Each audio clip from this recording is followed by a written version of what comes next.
Shalom.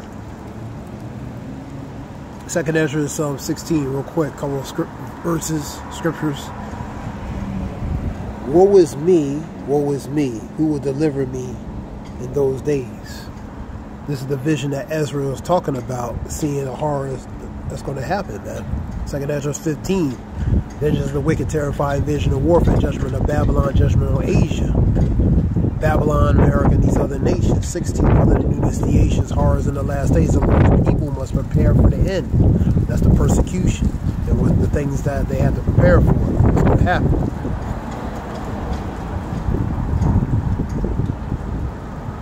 Other denunciation, horrors in the last days. The Lord's people must prepare for the end. Power, wisdom, Yahweh Shem Yashah, the impending persecution of the Lord's people. So that's something that's to come, man. That's impending, ongoing, relating to something that's going to happen related to the believers. And the promise, most of all, the deliverance related to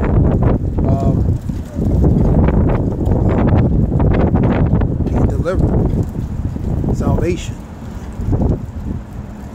Woe is me, who delivered me in those days. The beginning of sorrows and great mourning, the beginning of famine and great death, the beginning of wars, and the powers shall stand in fear.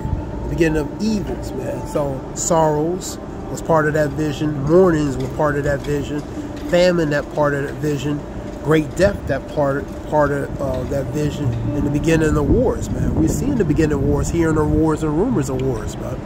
And the power shall stand in fear, and the beginnings of evils.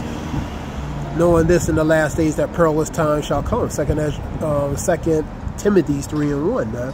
Perilous goes to bad and evil times. Jeremiah 28 and 8. The prophets, man.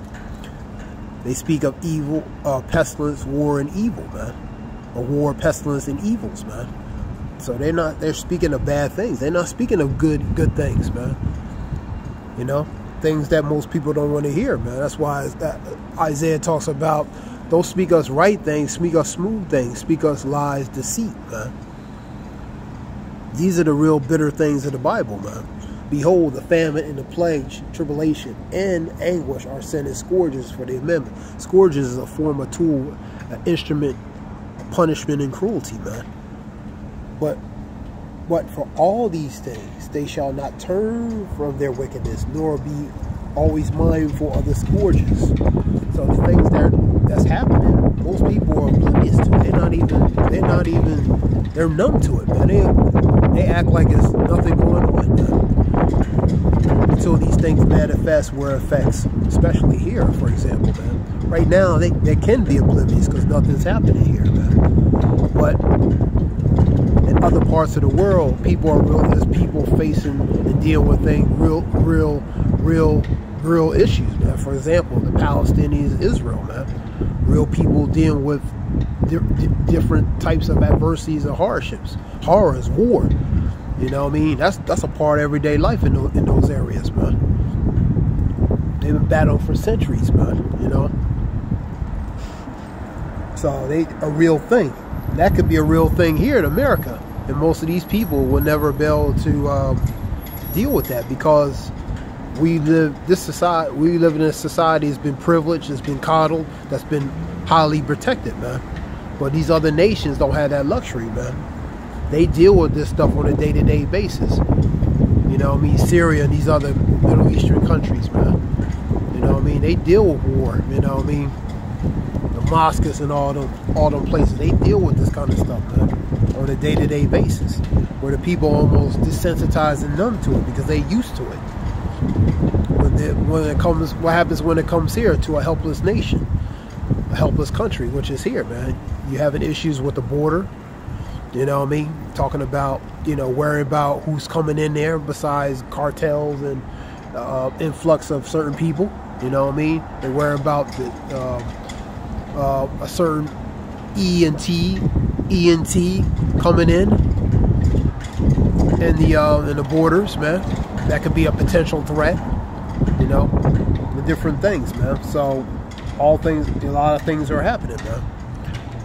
Behold, victuals shall be so good cheap upon the earth that they shall think themselves to be in a good case. And even shall the evils grow upon the earth, the sword, famine, and great confusion. These are elements that's going to grow. That's going to they're going to think themselves to be in a false sense of security or in a peaceful state, not knowing that there's evils right behind that evil's growing right behind that false sense of that quiet before the storm, in a matter of speaking.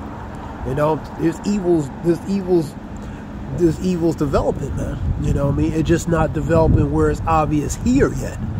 But in other places, respectfully, the evils, the confusion, the uproars, the civil unrest, that's there, man.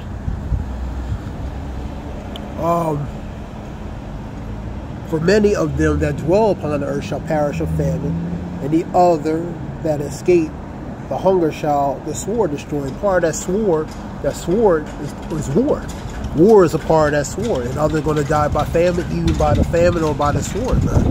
This is just telling you either or. You know what I mean?